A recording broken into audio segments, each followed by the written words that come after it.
আসসালামু আলাইকুম, আশা করি সকলে ভালো আছেন। ঝিলমিল শপের পক্ষ ঝিলমিল শপের পক্ষ থেকে সকলকে স্বাগতম।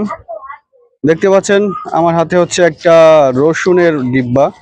তো আসলে এটা হচ্ছে সেই রসুন না, এটা হচ্ছে কালো রসুন, ঠিক আছে, ব্ল্যাক গার্লিক।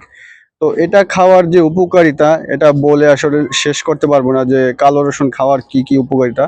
আপনারা জাস্ট গুগলে সার্চ করে দেখতে পারেন আসলে কালো রসুন খাওয়ার কি কি উপকারিতা। এটা হচ্ছে ভালো কোলেস্টেরল বৃদ্ধি করে, খারাপ যে কোলেস্টেরল আছে সেটা দূর করে। এরপর হচ্ছে হৃদরোগের ঝুঁকি কমায়, ক্যান্সারের ঝুঁকি কমায়, রোগ প্রতিরোধ ক্ষমতা বাড়ায়। এরপর হচ্ছে পুরুষের স্ট্যামিনা বাড়িয়ে দেয়। তো বিভিন্ন উপকারিতা আছে, সেটা আপনারা বিস্তারিত আসলে বললে শেষ হবে না।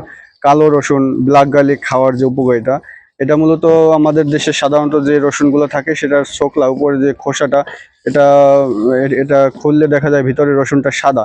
তো আসলে এটা হবে ভিতরে কালো, এই জন্য এটাকে কালো রসুন বা ব্ল্যাক গার্লিক বলা হয়। তো এটা হচ্ছে দেখতে পাচ্ছেন প্রোডাক্ট অফ চায়না, এটা হচ্ছে সম্পূর্ণ চায়নার একটা প্রোডাক্ট।